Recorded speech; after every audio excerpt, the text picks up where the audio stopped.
"Ma'am, don't get in the car." The words tore through the crisp afternoon air, raw and desperate. Aveline Langford froze, one hand on the polished chrome handle of her sedan, her vision of the world momentarily fractured. The city's hum, the distant sirens, the murmur of traffic, the rustle of wind through the concrete canyon seemed to fall away, leaving only that ragged, terrified voice. Two men in dark suits, members of her security detail, moved as one. They converged on the source, a man in a gray janitor's uniform, his face pale and slick with sweat. He had burst from a service exit, a ghost materializing from the building's steel and glass facade. His eyes were wide, fixed on her, pleading. "Stay back," one of the guards, Graves, commanded, his voice a low growl. He placed himself squarely between Aveline and the janitor, his body a solid wall. The other guard grabbed the janitor, spinning him around and slamming him against the limestone wall of the Langford Industries tower. The man's breath left him in a pained grunt, a set of keys clattering to the pavement. "Don't let her get in," the janitor gasped, craning his neck to keep his eyes on Aveline. "Please, you can't." Aveline's shock curdled into icy irritation.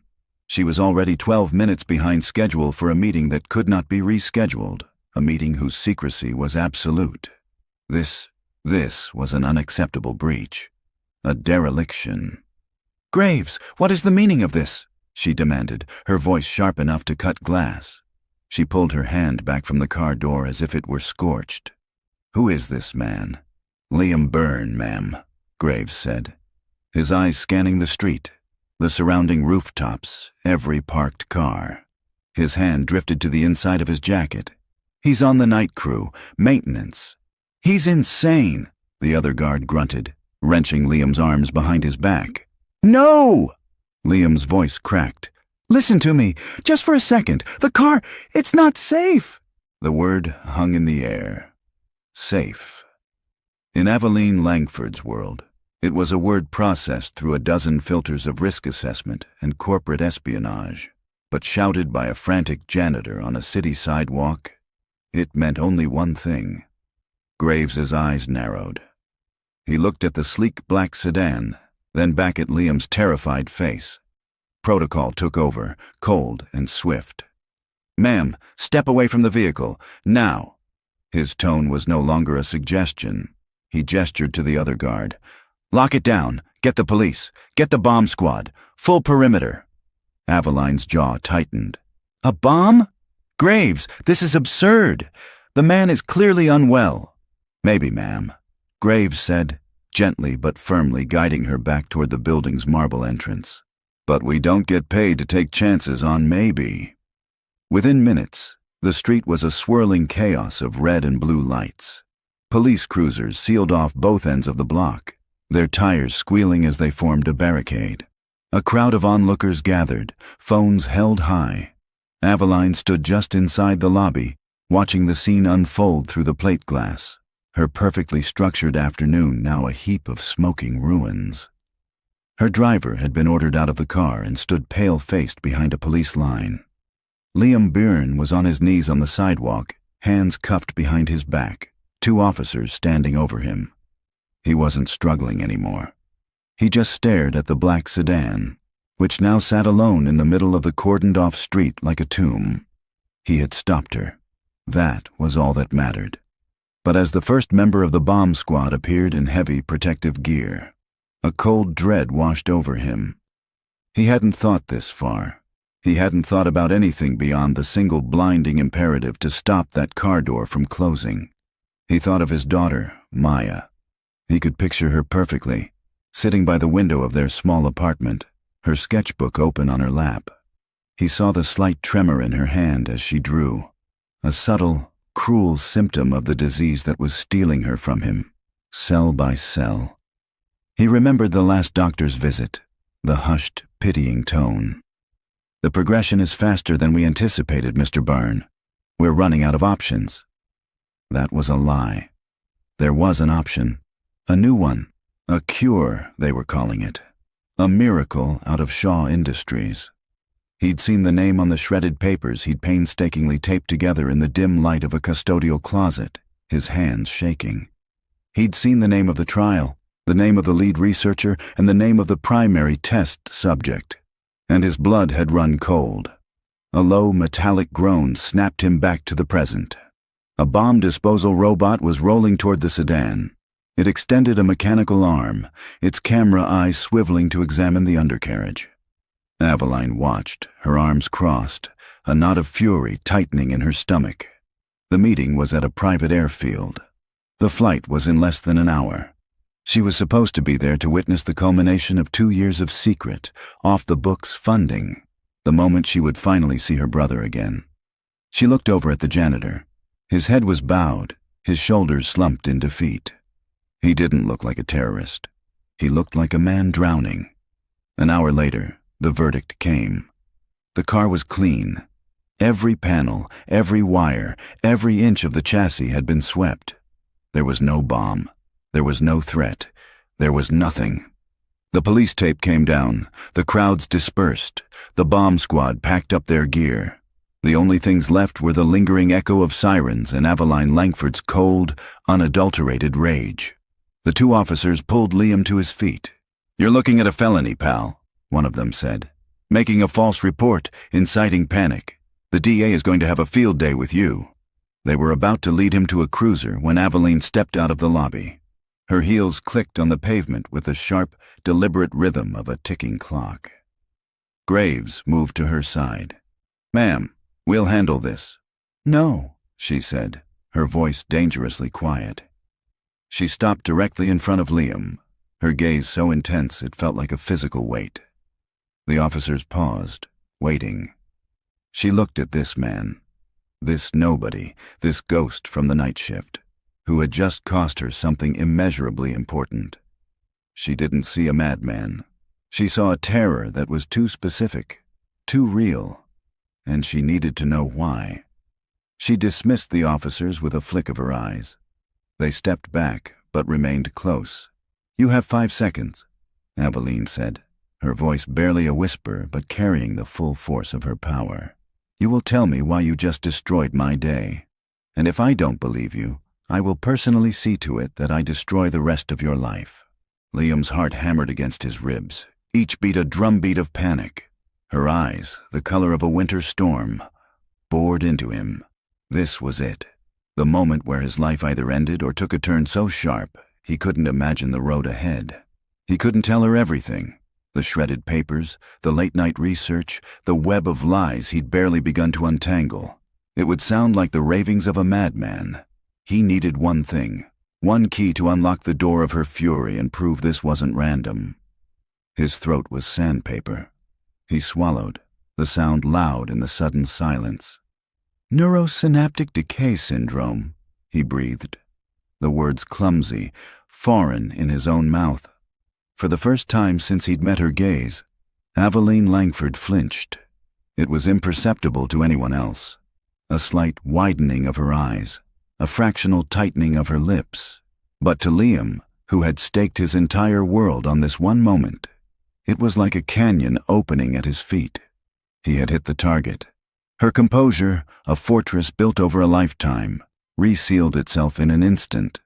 But the crack had shown. She knew. She knew exactly what he was talking about. That clinical, obscure name was a secret she had buried under layers of corporate firewalls, non-disclosure agreements, and personal pain. To hear it spoken by a janitor on a city street was like having a ghost whisper in her ear. She turned to the police officers, her tone shifting back to command. "This is a corporate security matter now, an internal one. I will handle Mr. Burns' debriefing. You can release him into the custody of my security chief." The officer frowned. "Ma'am, he committed a crime. We can't just—" "You can, and you will," Aveline cut in, her voice leaving no room for argument. "Langford Industries will not be pressing charges.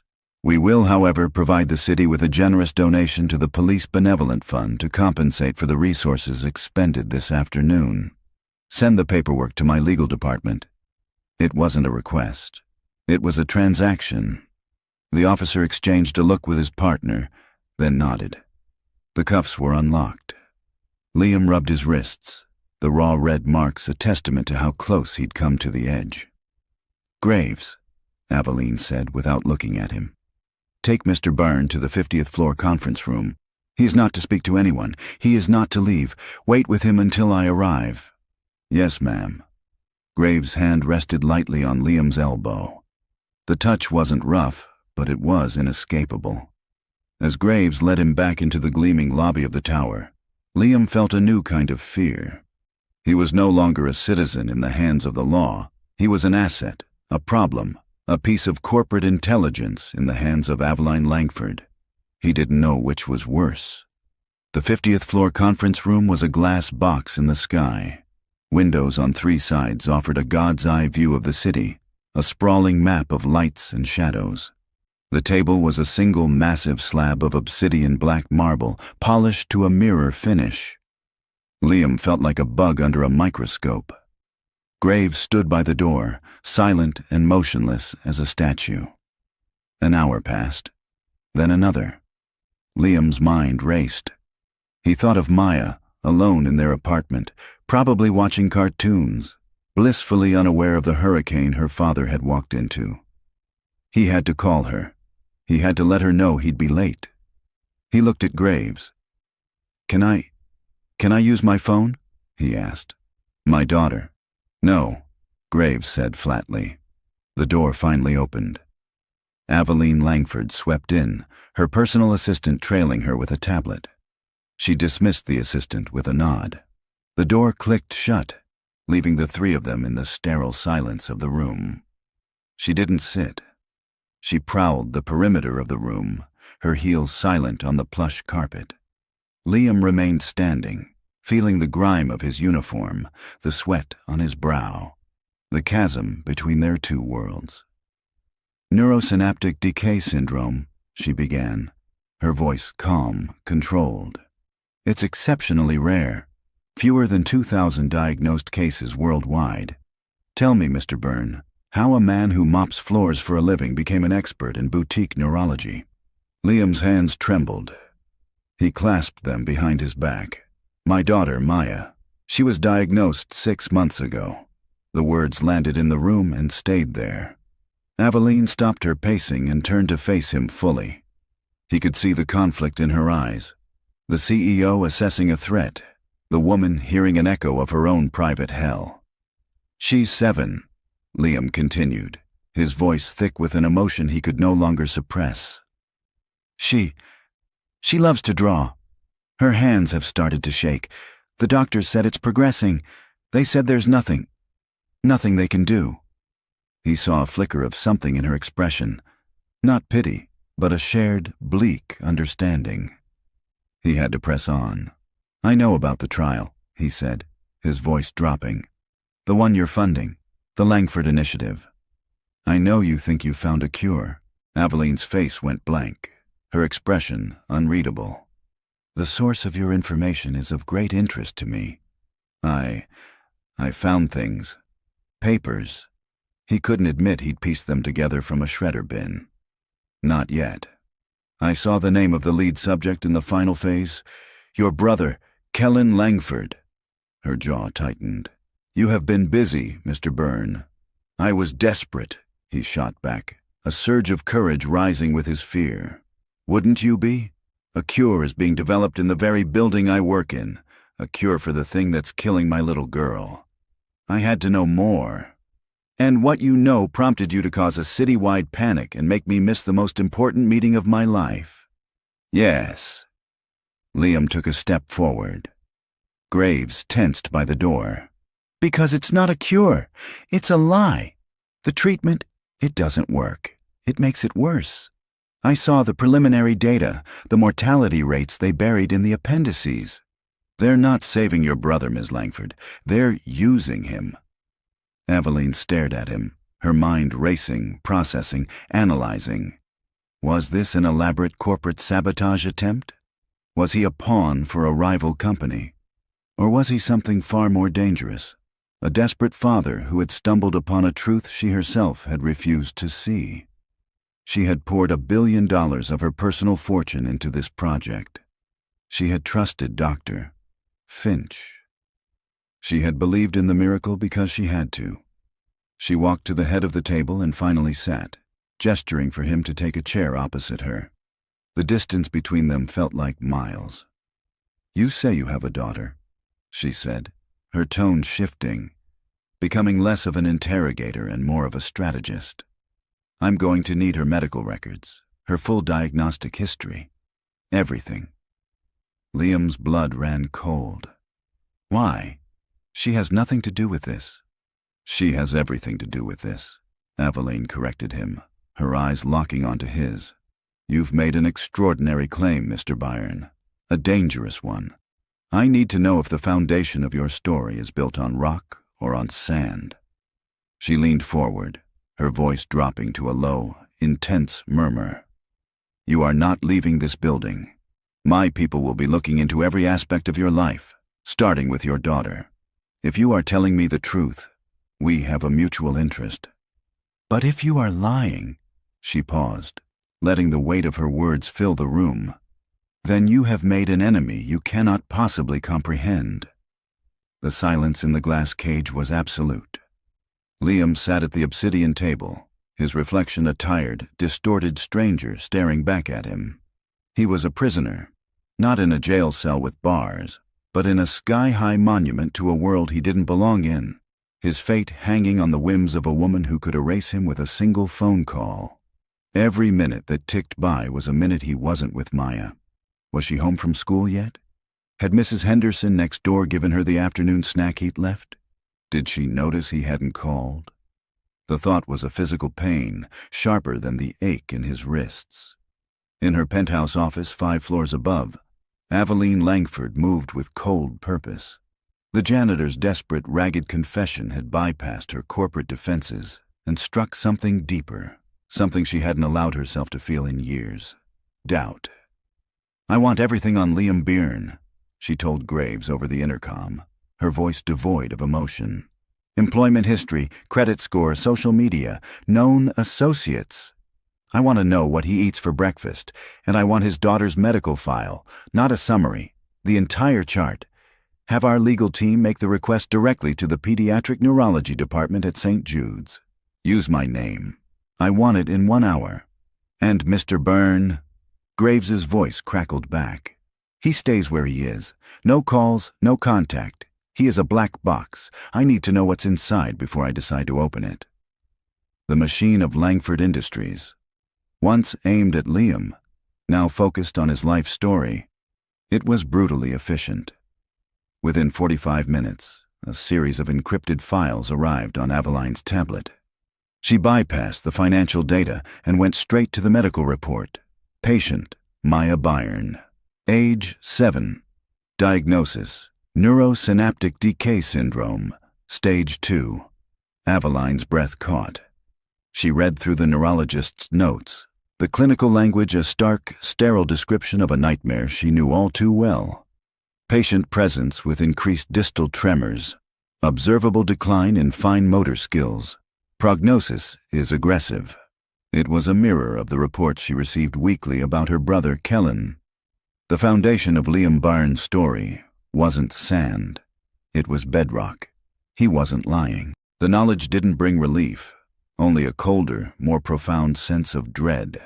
If he was telling the truth about his daughter, what if he was also telling the truth about the cure? Down on the 50th floor, Liam was pacing. The anxiety was a living thing inside him, clawing at his insides. He had to talk to Maya. He approached the door where Graves stood, an immovable object. "Please," Liam said, his voice cracking. "I need to call my daughter. She'll be worried. She's just a little girl. Just 2 minutes. You can listen to every word." Graves' expression was unreadable, but he tapped his earpiece. "Ma'am, Byrne is requesting a call to his daughter." The line was silent for a moment. Then Aveline's voice came through, clipped and precise. "Put it on speaker." Graves produced a phone and dialed the number Liam gave him. After 2 rings, Maya's small voice answered. "Daddy?" A wave of relief so powerful it made Liam dizzy washed over him. "Hey, sweet pea, it's me. Daddy, where are you? You didn't call after school." He closed his eyes, leaning his forehead against the cool glass of the window. The lie felt like acid on his tongue. "I know, baby. I'm so sorry. It's a crazy night at work. One of the big water pipes broke and it's a huge mess. I have to work a double shift to help clean it up." "Oh," she said, her voice small. "Will you be home for bedtime stories?" The simple question was a knife in his heart. "I'm going to try, Maya. I'm going to try really, really hard. Did you have your snack?" "Yes, and I did my homework. I drew a picture of a castle for you. It has a big gate to keep the monsters out." Liam choked back a sob, turning it into a cough. "That sounds amazing, sweet pea. You keep that gate strong for me, okay?" "Okay, Daddy. I love you." "I love you more, Maya. Be good for Mrs. Henderson. I'll call you as soon as I can." He hung up, his hand trembling. He slid down the wall to the floor, burying his face in his hands, the facade of strength crumbling into dust. He was unaware of the CEO 5 floors up, listening to the entire exchange. The sterile silence of her office filled with the sound of a father's breaking heart. Aveline switched off the intercom. The conversation had done what no financial report or background check could. It had made Liam Byrne real. He wasn't a corporate threat. He was a man fighting the same war she was, only with none of her resources. She turned to her secure terminal and pulled up the file on the Langford Initiative. She scrolled past the glossy progress reports from Dr. Alistair Finch, past the fabricated projections of success. Her eyes scanned the financials, the endless lists of acquisitions for the research facility. Chemicals, lab equipment, containment units, and a name she had approved months ago but never questioned. A consulting payment to a firm called Helios Analytics. A quick, encrypted search brought up the company's file. It was a shell corporation, and its sole proprietor was a doctor, Corbin Vance, a biochemist who had lost his license 5 years earlier for falsifying clinical trial data, a fact Dr. Finch had failed to mention. Her blood ran cold. She had been so blinded by hope, so desperate for a miracle, that she had ignored the red flags, the little inconsistencies. Finch's resistance to a third-party audit, which he dismissed as unnecessary delays that Kellen can't afford. She looked at a photo on her desk, a younger version of herself and her brother, smiling on a sailboat, the sun in their hair, before the diagnosis, before the world had shrunk to hospital rooms and grim prognoses. The janitor was right. They weren't saving him. They were using him. Her finger hovered over the intercom button to call Graves. Number this required a different touch. She picked up her direct encrypted line to Dr. Finch's private office at the research facility. He answered on the first ring, his voice smooth as silk. "Aveline, I was beginning to worry. I trust the meeting was—" "It was postponed," she said, her voice a chip of ice. She didn't give him time to respond. "Alistair, I'm reviewing the Q3 expenditure reports. A payment was flagged for a consultant, Helios Analytics. I wasn't aware we had an outside firm analyzing the data. Can you clarify, Doctor? Corbin Vance's role in the trial." The silence on the other end of the line was deafening. It lasted only 3 seconds, but in that space, Aveline heard everything. The frantic search for a lie, the shock of being caught, the cold, sharp clang of a trap springing shut. Finally, Finch's voice came back, strained and suddenly stripped of its easy charm. "Corbin Vance? That must be a clerical error. He has no formal role. He's an old colleague I occasionally consult for his historical perspective." "His historical perspective on falsifying data?" Aveline asked, letting the question hang in the air, cold and deadly. Dr. Finch sputtered on the other end of the line, a rush of indignant protests tumbling out. "Falsifying data? That man was a victim of academic politics. I will not have my integrity questioned, Aveline, not after everything I've done for your family." "Your integrity is no longer a topic of discussion, Alistair," Aveline said, her voice dropping to absolute zero. "It is now evidence. You will not touch the facility's servers. You will not delete a single file. and if you go anywhere near my brother, I will bring the full weight of the federal government down on you so fast your head will spin. Am I clear?" She didn't wait for an answer. She ended the call, the silence in her office ringing with the finality of a death sentence. The board was set. The enemy was flushed from the shadows. Now she had to move faster than him. She took her private elevator down to the 50th floor. When she entered the glass-walled conference room, Liam was on his feet, pacing like a caged animal. He looked up as she entered, his face a mask of exhaustion and fear. The power dynamic between them had irrevocably shifted. He was no longer just a suspect, and she was no longer just his accuser. They were two people on opposite sides of a canyon, now staring at the same monster on the other side. "You were right," she said, the words costing her a piece of her pride. She slid her tablet across the polished marble table. On the screen was the file for Helios Analytics and the damning photo of Dr. Corbin Vance. Dr. Finch has been paying a disgraced researcher who was barred for faking trial results. He panicked when I confronted him just now. He lied. Liam stared at the screen, then back at her. The validation did little to ease the terror in his eyes. It only confirmed the depth of the danger they were in. "He's going to move," Liam stated, his voice barely a whisper. "He's going to accelerate his timeline." "Yes," Aveline affirmed, her own voice tight. "The meeting you forced me to miss today. It was to witness the final results and authorize the final transfer of funds. Once that money is in his account, he and his data are gone. And my brother—" She couldn't finish the sentence. Liam thought of the shredded documents, the fragments of sentences he'd pieced together. A phrase he hadn't understood at the time suddenly clicked into place. Post-transfer asset liquidation. They weren't talking about stocks. They were talking about her brother. "He's going to kill him," Liam said, the realization hitting him like a physical blow. "To bury the proof that the cure was a fraud." Aveline nodded, her jaw tight. "Which means we have hours, maybe less. I need to know everything you saw, every word, every name. Don't leave anything out, no matter how small."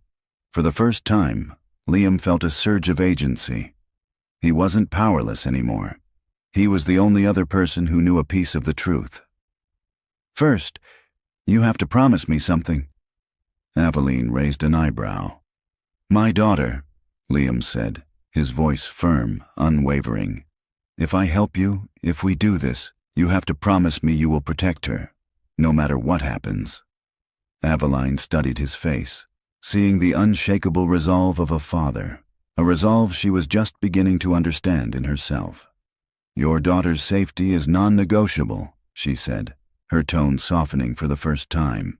"If we expose this, I will personally fund her treatment with a legitimate medical team, wherever in the world we have to go. You have my word. As a woman, not as a CEO." It was a vow. It was enough. Liam recounted every detail he could remember. Offshore bank account numbers, chemical formulas that didn't match public patents, and the name of a transport company scheduled for a medical waste disposal pickup from the facility's back dock at 6 a.m. the next morning. "It's not waste," Aveline murmured, her face pale. "It's Kellen." She sprang into action, her mind a whirlwind of strategy. "Graves," she barked into her intercom. "Get the jet ready for Black Ridge Airfield, and I need full schematics for the North Valley Research Facility. Architectural, security, and HVAC, now." She turned back to Liam. "I can get a team of federal marshals there, but it will take a judge, warrants. It could take 12 hours. We don't have 12 hours. Finch will be gone by then. We have to get in tonight." "They'll be watching the main entrance," Liam said, his mind already piecing things together. "The gates, the cameras, they'll expect a frontal assault." Graves entered with a tablet, projecting the facility's intricate blueprints onto a screen that descended from the ceiling. It was a fortress, a single access road, electrified perimeter fencing, motion sensors. "A full tactical assault would be a siege, ma'am," Graves said gravely. "It's impossible on this timeline." Liam stepped closer to the screen, his eyes scanning not the main structures, but the spaces in between. His finger landed on a small, insignificant-looking icon on the far side of the compound. "What is that?" Aveline asked. "An industrial sanitation conduit," Liam answered, his voice gaining confidence. "For acidic chemical runoff from the main lab. It's shielded, reinforced, and it empties into a drainage culvert half a mile outside the perimeter fence." Graves frowned. "That conduit would be less than 30 inches wide, and it would be connected directly to their waste processing. It's a suicide run." "Not if their waste processing isn't active," Liam countered. "The documents I saw had a maintenance schedule. The primary filtration system is shut down for cleaning every night between 2 and 4 a.m. They wouldn't be running experiments then. To save on power, they'd put the lab in standby." Aveline stared at him, a flicker of awe in her eyes. He saw the building not as a fortress, but as a network of vulnerabilities. He saw it the way a janitor would. "You're saying we could get inside through a sewer pipe," she said. "I'm saying," Liam corrected her gently, "that he'll be watching the front door for a CEO. He'll never be watching the drains for a janitor." A heavy silence filled the room. The plan was insane. It was reckless. It was the only chance they had. Aveline looked from the schematic to Liam's determined face, then to Graves. "Get the gear," she commanded. "We're going in, and Mr. Byrne is coming with us." The jet ascended into the night, a silent ghost leaving the city's glittering grid behind. Liam sat stiffly in a cream-colored leather seat that cost more than his car, the janitor's uniform feeling like a costume in this world of polished wood and silent efficiency. Across from him, Aveline Langford had shed her CEO persona and was now a field commander, her face illuminated by the cold blue light of the schematics on her tablet. Graves sat beside her, methodically checking a set of compact, high-tech gear. The silence on the plane was heavy, filled with the unspoken fear and desperate hope of their mission. Liam's world had been upended in less than 12 hours. He clutched the armrests and thought of Maya. He pictured her drawing of the castle, the gate meant to keep monsters out. Tonight, he was walking through the gate to face them. Aveline looked up, her gaze analytical but no longer hostile. "Tell me about her," she said, her voice quiet, cutting through the engine's hum. Liam blinked. "Who?" "Maya," Aveline clarified. "You're risking your life. I want to know why." He swallowed, the lump in his throat feeling like a stone. She's bright," he began, his voice rough. "She's funny. She asks a million questions. Her favorite color is yellow, the color of the sun right when it wakes up. She wants to be an astronomer. Says she wants to discover a new star and name it after her mom." He trailed off, the memory of his late wife a sudden, sharp ache. Aveline didn't offer pity. She just listened. "My brother, Kellen," she said, her voice dropping so low Liam had to strain to hear it. "He used to sail. He loved the ocean. He said it was the only place where you could feel how big the world was and how small your problems were. The last time we spoke, he told me he just wanted to feel the sun on his face, one more time without feeling like he was fading away." In that moment, they weren't a CEO and a janitor. They were just two people, bound by the same cruel disease, sharing stories of the people they were trying to save. An hour later, the luxury of the jet was a distant memory, replaced by the damp chill of a forest floor. They moved in tactical silence, the only sound the crunch of their boots on fallen leaves. Then they saw it. A high, chain-link fence topped with razor wire, and beyond it, the North Valley Research Facility, a low, dark shape against the starry sky. Liam led them along the perimeter to the spot from the schematic. The drainage culvert was a concrete tube half hidden by overgrown weeds, the air thick with a chemical tang. Graves produced heavy bolt cutters and snipped through a rusted iron grate. "It's 2:15 a.m., he whispered, handing out night vision goggles. "The filtration system should be offline for another hour and 45 minutes. If we're not out by then, this pipe will flood with corrosive chemicals. We go in, we find the brother, and we get out. No deviations." The crawl was a claustrophobic nightmare. Liam followed Graves into the pipe. the space shockingly tight. They moved on hands and knees through a slick of cold, foul-smelling residue, the world reduced to the eerie green glow of their goggles and their own ragged, echoing breaths. The pipe was a perfect amplifier, turning every scrape of a knee and gasp for air into a deafening noise. It felt like being buried alive, a slow, miserable journey through the building's foul intestines. Finally, after what felt like an eternity, Graves stopped. "We're here," he breathed into the comms. Ahead, a vertical steel grill blocked their path. Beyond it, Liam could make out the shapes of pipes and machinery in a cavernous sub-basement. They had made it inside. A surge of adrenaline shot through him. Graves readied a small, hydraulic tool to pry the grill open, but he paused, holding up a hand for silence. He peered through the bars, his body going rigid. He slowly lowered the tool. "What is it?" Aveline whispered into her comm. "What's wrong?" Graves backed away from the grill, his movements slow and deliberate. He looked back at them, his eyes wide in the green glow of the goggles. "We have a problem," he breathed, his voice tight with alarm. "The lab isn't on standby. There are 2 men down here. They're armed." The whisper echoed in the tight metallic space, sharp as a shard of glass. Armed. Liam's blood went cold. This wasn't part of the plan.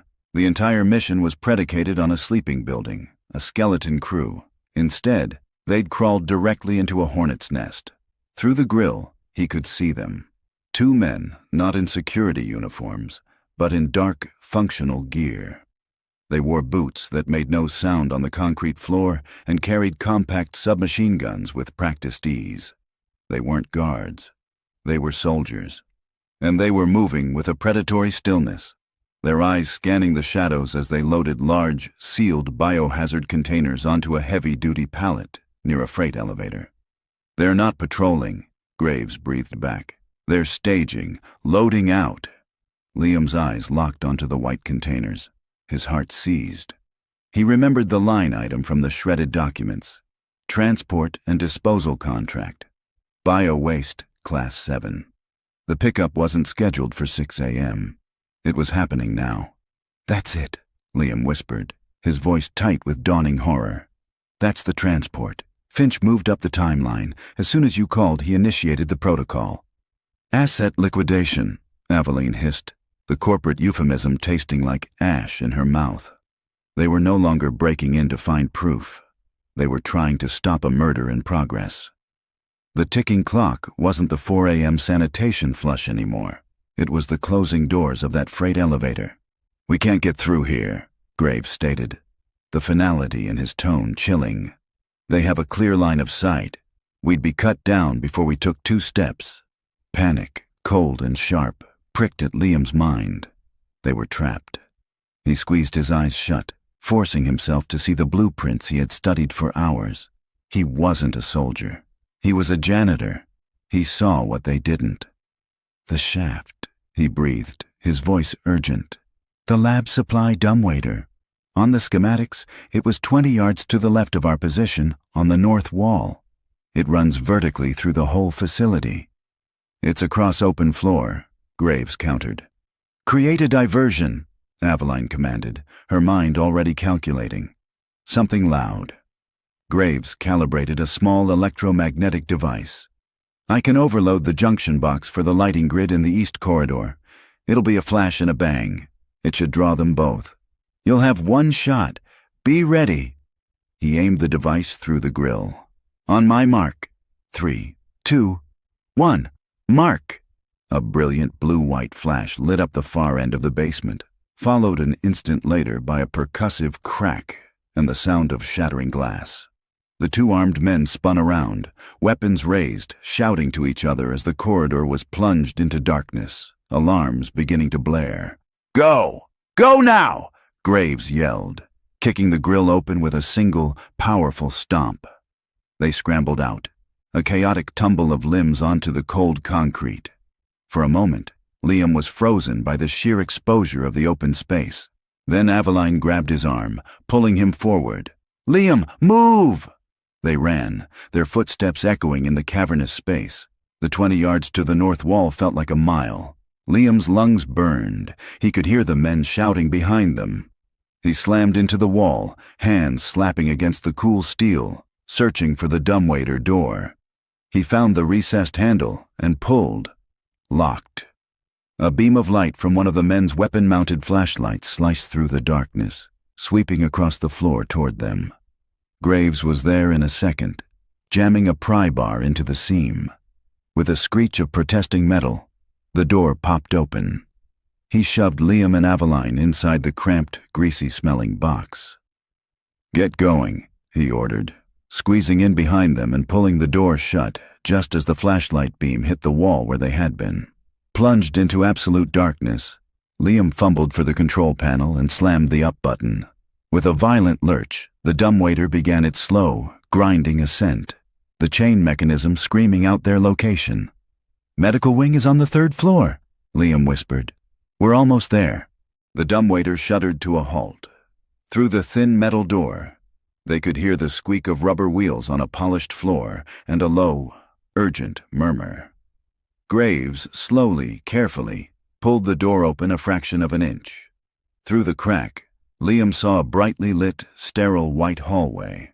Moving down it, away from them, was a gurney pushed by 2 orderlies in surgical scrubs. A still figure lay on it, completely covered by a white sheet. Dr. Finch walked beside it, looking at his watch. Aveline saw it too. A choked, strangled sound escaped her lips, a single, horrified word that was both a question and a prayer. "Kellen!" Aveline lunged for the door handle, a raw, guttural cry building in her throat. Graves caught her, his hand clamping down on her shoulder like a vice, pulling her back into the shadows of the dumbwaiter. "No, ma'am! Wait!" he hissed, his voice ablaze in the darkness. "We're exposed! They'll kill us all!" "That's my brother," she choked out, fighting against his grip, her eyes locked on the gurney as it neared the freight elevator at the end of the hall. Liam watched, his own heart in his throat, as Dr. Finch pressed the call button. The massive steel doors slid open. The 2 orderlies pushed the gurney inside. Finch glanced one last time down the empty corridor, a thin, satisfied smile on his face, before stepping in after it. The doors slid shut with a heavy, final thud. It was over. They were too late. A strangled sob escaped Aveline. She slumped against the wall of the dumbwaiter, the fight draining out of her. All of this, the risk, the fear, the desperate crawl through the filth, for nothing. "No," Liam said, the word quiet but firm. Aveline and Graves both turned to him.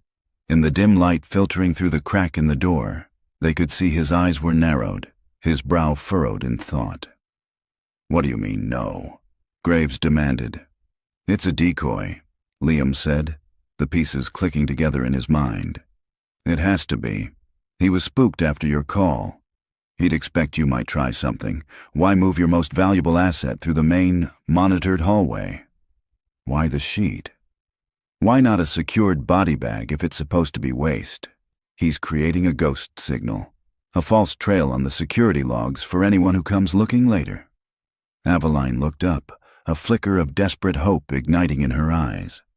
She clung to the logic, to the possibility.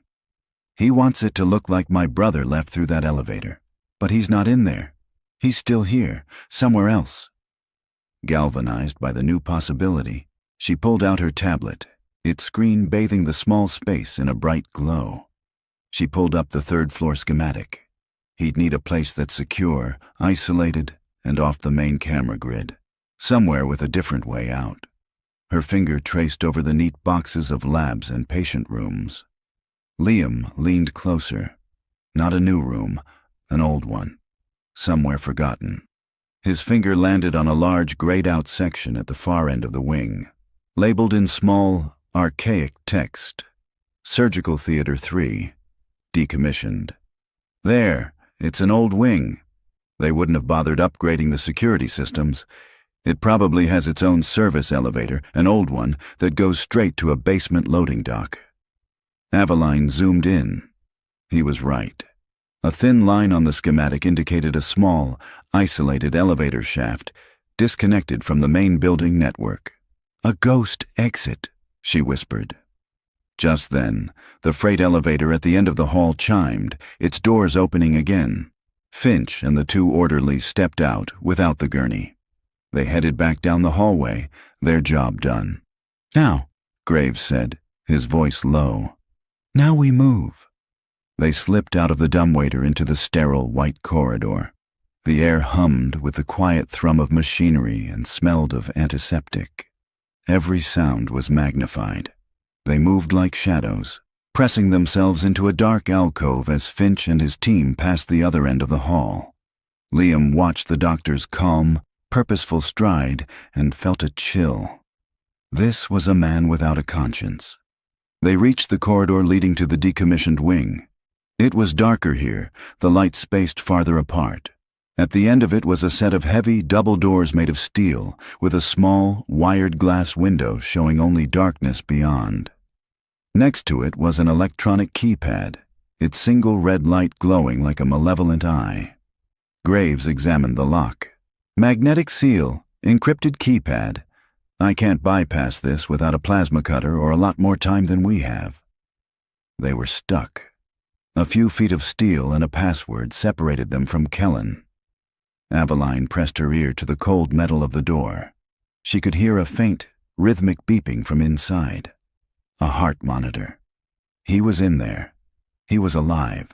Liam's eyes scanned the wall around the door, his gaze catching on a small, dusty metal plate near the floor. The lettering was faded, but he could just make it out. Emergency Atmospheric Purge Control. He'd seen panels like it in old industrial buildings. It was a relic.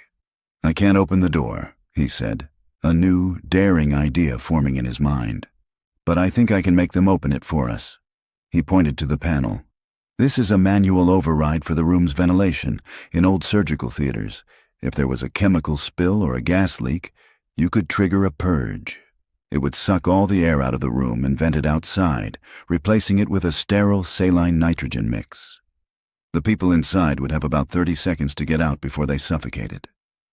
Graves stared at him, a look of horrified admiration spreading across his face. Aveline's expression turned to ice. "Finch is a monster," she said, her voice a low, vicious growl. "Let's see how he likes it when his own lab tries to kill him." The old screws groaned in protest, their threads rusted and stiff. Liam's fingers, slick with sweat, fumbled with the multi-tool. Every turn felt agonizingly slow, amplified by the steady, fragile beep-beep-beep of the heart monitor coming from the other side of the door. It was the sound of a life hanging in the balance, a life they were about to gamble in a desperate, reckless play. The last screw came free. Liam pulled the dusty panel off, revealing a simple, brutal mechanism inside. A heavy, insulated red lever set in the off position. Below it, a faded decal read, "Caution. Activation will result in total atmospheric expulsion." This was it. The point of no return. Liam looked up at Aveline. Her face was pale in the dim corridor light, but her eyes were burning with a cold fire. She gave a single, sharp nod. Liam gripped the lever with both hands, his muscles straining, and pulled. There was a heavy, satisfying clunk as the lever locked into the on position. For a terrifying second, nothing happened. Then, a deep, powerful hum began to vibrate through the floor, the sound of immense turbines spinning to life somewhere in the bowels of the building. A single, strobing red light above the steel door began to flash, painting the corridor in silent, rhythmic bursts of crimson. From inside the room, the placid beeping of the heart monitor instantly became a frantic, high-pitched shriek. A muffled shout of alarm and disbelief followed, then the sound of crashing equipment. The keypad on the wall next to the door lit up, beeping furiously as someone inside tried to override the purge. Code after code was rejected. With a sudden sharp hiss of escaping air, the magnetic lock on the door disengaged. The heavy steel door was flung open from within, and Dr. Finch stumbled out into the hallway, clawing at his collar, his face a mask of purple-tinged panic. Right behind him was another man, older, with thinning gray hair and the terrified eyes of a rat trapped in a flooding sewer. Dr. Corbin Vance. They gasped in the hallway air, their lungs burning. Then they saw who was waiting for them. Finch's panic instantly morphed into incandescent rage. "You!" he spat at Aveline, his voice a ragged gasp. Before he could take another step, Graves moved forward, a shadow detaching from the wall. The sound of his suppressed pistol being drawn was a soft, deadly schlick. "On your knees," Graves commanded, his voice a low, flat line of authority. "Hands on your head. Now." Vance crumpled instantly, whimpering as he dropped to the floor.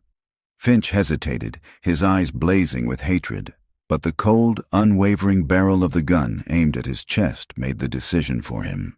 He slowly, shakily, knelt beside his partner. Aveline didn't even glance at them.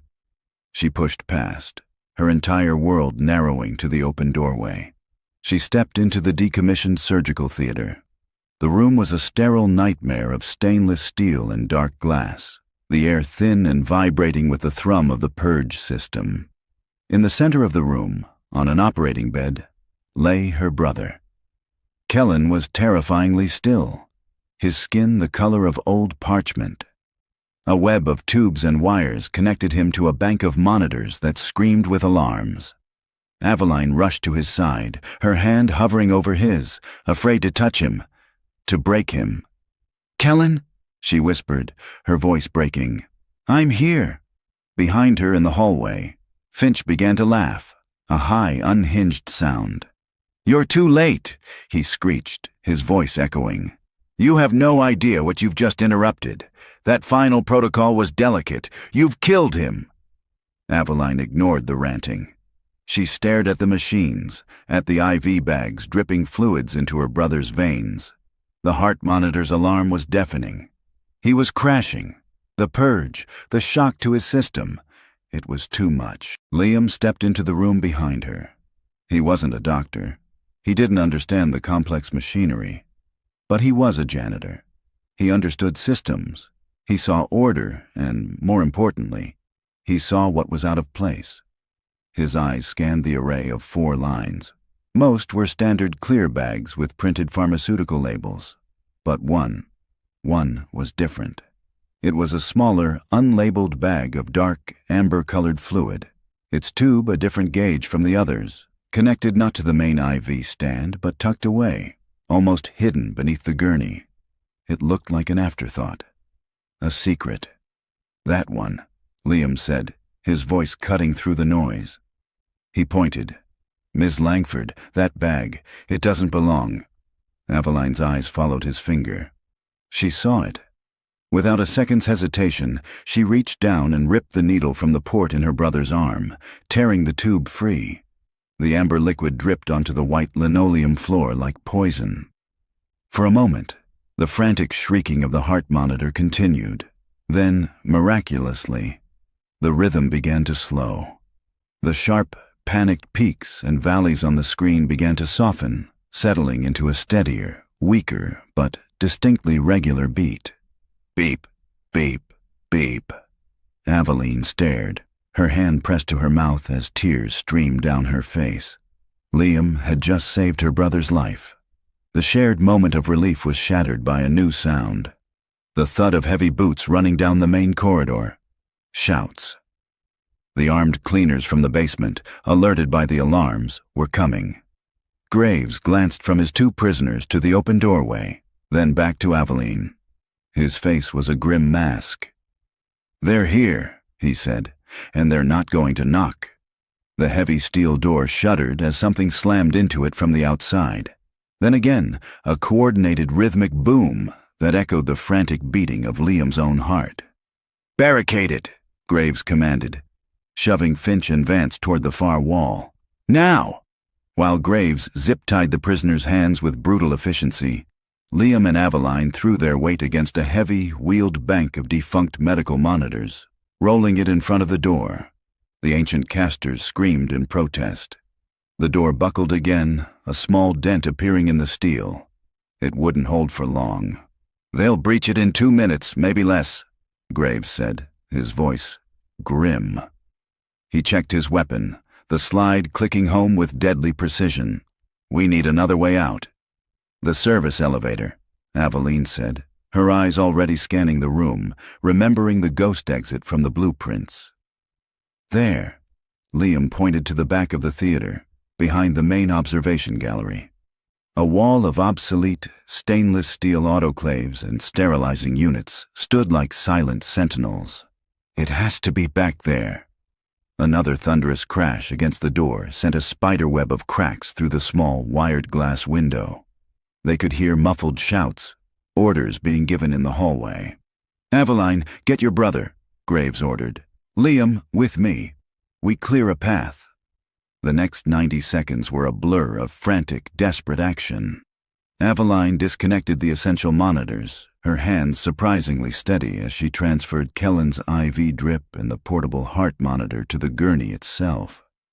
Her brother remained unconscious, oblivious to the chaos erupting around him. Liam and Graves shoved the heavy autoclaves aside, muscles straining, the screech of metal on linoleum grating in the enclosed space. Behind the last unit, they found it. A narrow, unmarked metal door, flush with the wall. There was no keypad, only a simple, heavy-duty latch and a small, grimy panel next to it labeled Maintenance Override. They're using a battering ram, Graves grunted, glancing back at the main door, which was now visibly bowing inward. 15 seconds. Aveline wheeled the gurney over, its wheels catching on the uneven floor. Liam, the elevator. Can you get it working? Liam pried the override panel open. Inside was a mess of old, thick wires and a large, rusted manual lever. It was a power disconnect. It's completely offline, he said, his heart sinking. Boom! A hinge on the main door snapped with a percussive crack, the door slumping inward. No time for a rewire, Graves yelled. He aimed his pistol at the lock on the service elevator and fired twice. The shots were deafening in the enclosed room. The lock shattered. He kicked the door open, revealing a dark, greasy elevator shaft. The car was right there, level with their floor. Manual crank, he said, pointing to a large spoked wheel on the wall inside the shaft. It's our only shot. Just as he spoke, the main door burst open with a scream of tortured metal. 2 men in black tactical gear stormed in, their weapons sweeping the room. Graves opened fire, a controlled 3-round burst that dropped the first man.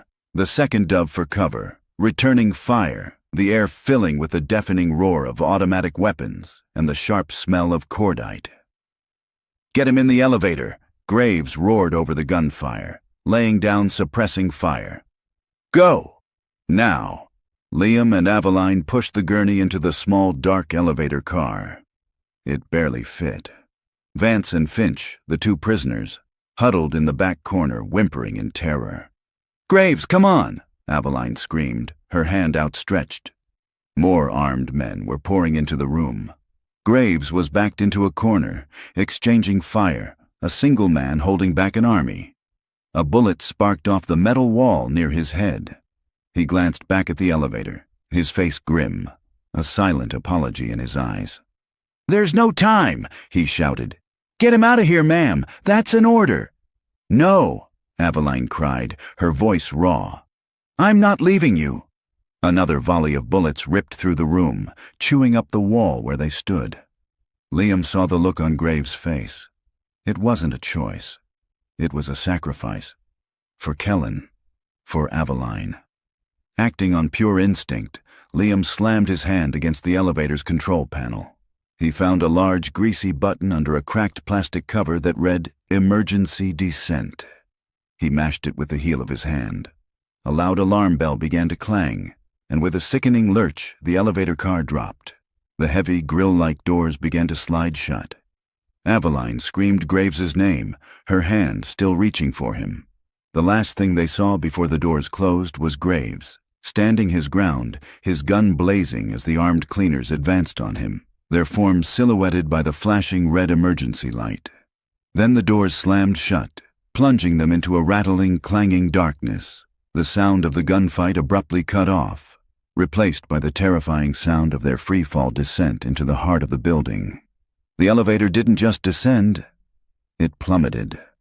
The emergency brake was shot, and the car dropped down the shaft in a terrifying, semi-controlled freefall. The clang and screech of metal on metal was deafening. Sparks rained down from the cables above, illuminating the small, cramped space in strobing, hellish flashes. Aveline was thrown against the wall, her grief for Graves momentarily eclipsed by raw, primal terror. Liam grabbed onto a maintenance railing, his other arm thrown out protectively in front of Kellen's gurney. Finch and Vance were a heap on the floor, screaming. The fall lasted only a few seconds, but it felt like a lifetime. It ended with a bone-jarring, tooth-rattling crash as the car hit the bottom of the shaft, the impact so violent it threw them all to the floor. The world went dark. For a moment, there was only the sound of pained groans and ragged breathing. Then, Liam's voice cut through the black. "Everyone okay?" "I'm fine," Aveline managed, her voice shaky. She fumbled for the tactical flashlight Graves had given her. A powerful white beam cut through the darkness, revealing the chaotic scene. The gurney had tipped, but Kellen was still strapped in. His monitors were dark. "Kellen!" Aveline scrambled to his side, her hands searching for a pulse in the dim light. "The power's out," Liam said, his mind already working. He found the monitor's battery backup switch and flipped it. The screen flickered to life. The steady, reassuring beat of Kellen's heart filled the silence. He was stable. Aveline let out a shuddering breath of relief. She looked at Liam, her eyes full of a dawning, terrifying respect. He wasn't just a janitor. He was a survivor. The elevator doors were crumpled and jammed, but Liam found a manual release lever. With a grunt of effort, he forced them open a few feet, enough to squeeze through. They were in a cavernous subterranean loading dock. The air was cool and smelled of diesel and damp concrete. A single, bare bulb cast long, dancing shadows. This was Liam's world. "There," he said, pointing to a large rolling steel door. "That's the main exit, but it'll be locked down. We need another way." His eyes scanned the loading bay, past the parked delivery trucks and stacks of crates. "Plan B," he said, his gaze landing on one of the trucks. As they began to carefully maneuver the gurney out of the wrecked elevator car, Finch staggered to his feet. "Wait," he said, his voice a desperate, sycophantic whine. He directed his words to Liam, ignoring Aveline completely. "You don't have to do this. You're not like her. I can pay you. I can pay you millions. And your daughter. The cure?" It wasn't a complete lie. The data was just accelerated. "I can fix it. I can save her. Just let me go. Let me walk out that door, and I will personally oversee her treatment." Liam stopped. He turned to face the man who had been seconds away from murdering his savior's brother. He thought of Maya, of her sweet, trusting face, and he thought of the amber-colored poison he'd seen dripping into Kellen's veins. "You don't get to say her name," Liam said, his voice low and cold as the concrete floor. "You don't get to talk about saving anyone. You are a monster, and you're going to prison for the rest of your life." He turned his back on Finch, the conversation over. Aveline watched the exchange, her expression unreadable. She had offered Liam a promise. Finch had offered him a bribe, and the janitor, who had every reason in the world to be selfish, had chosen justice. Liam smashed the smaller passenger side window of the nearest truck with a fire extinguisher. He reached in, unlocked the door, and slid into the driver's seat. A few seconds later, the engine roared to life. "Get him in the back!" he yelled over the noise. Aveline and a terrified Dr. Vance loaded the gurney into the truck's cargo bay.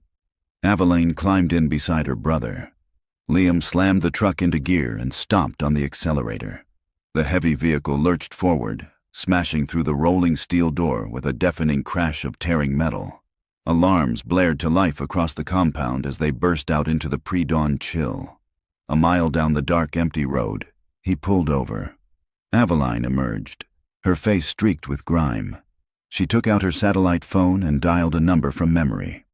"Director Evans, this is Aveline Langford," she said, her voice ringing with absolute authority.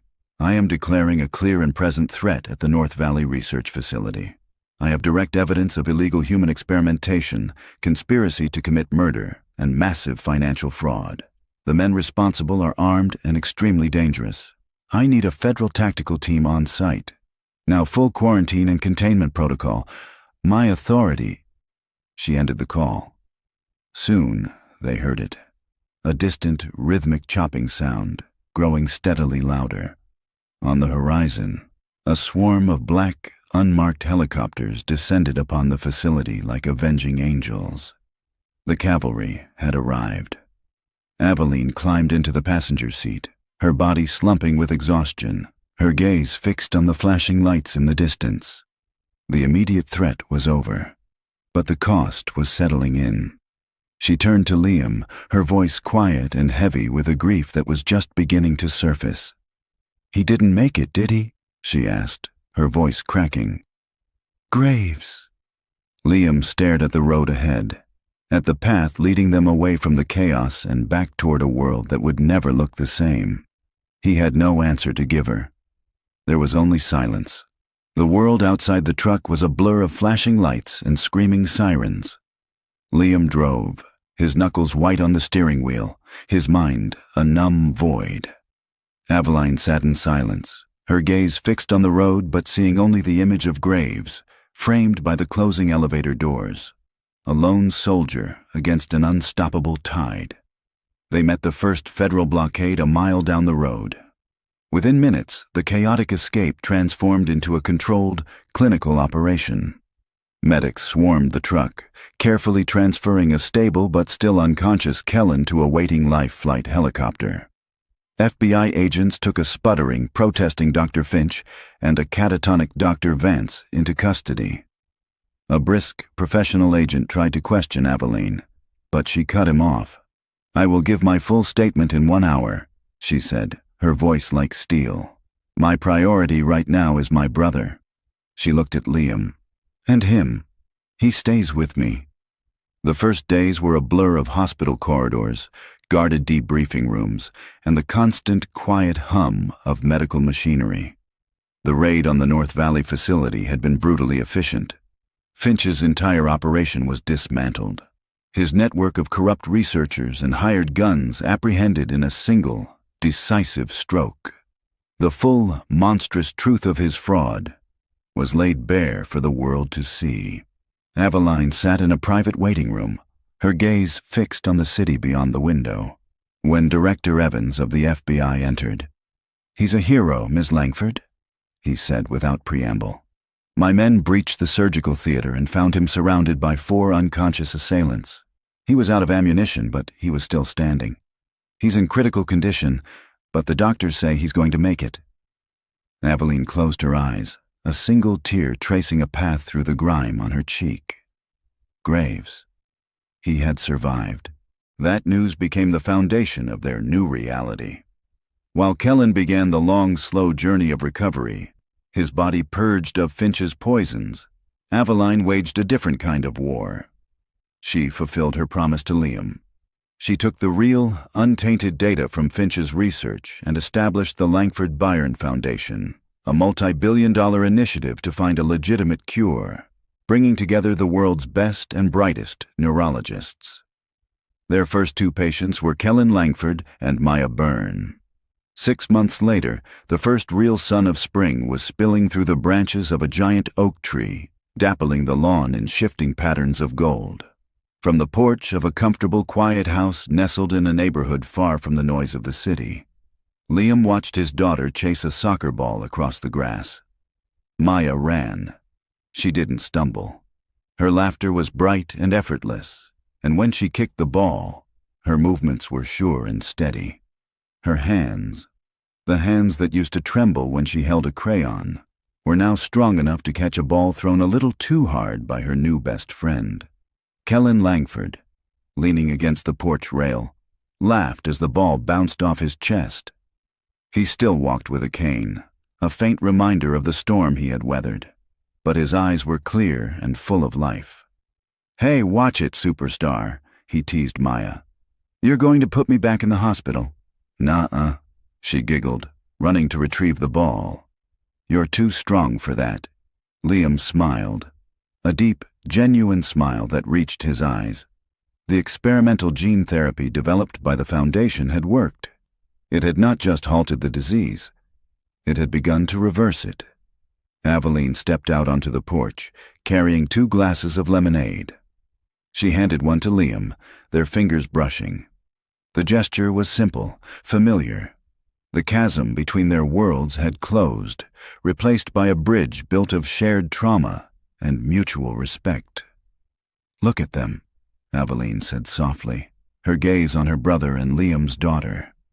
The ice that had once encased her had melted, leaving behind a strength that was warmer, more human. "A few months ago, I was buying a lie because I was too afraid to face the truth. And you were willing to burn your own life down just to shine a light on it." Liam watched Maya score a goal between 2 lawn chairs, her arms raised in triumph. "I wasn't trying to be a hero," he said, his voice quiet. "I was just trying to be a dad." "That's what heroes are, Liam," Aveline replied. "Just people trying to protect the ones they love." At the edge of the lawn, a man with a slight limp of his own watched the children play, a quiet, satisfied smile on his face. Graves, now retired, had refused to be anywhere else. Maya came running up to the porch, her cheeks flushed, her eyes bright. She held up a piece of paper, a new drawing. It wasn't a castle with a gate to keep monsters out. It was a simple picture of a house with a big oak tree. Under the tree, 5 stick figures held hands, a man with a cane, a little girl with a bright yellow shirt, a quiet man who watched from a distance, and, in the middle, a man and a woman standing close together. Above them all, a giant sun shone down, its rays touching each one of them. Liam took the drawing, his throat tight. He looked at Aveline, and in her eyes, he saw the same reflection of their impossible journey. They had started in a world of glass towers and custodial closets, of power and invisibility.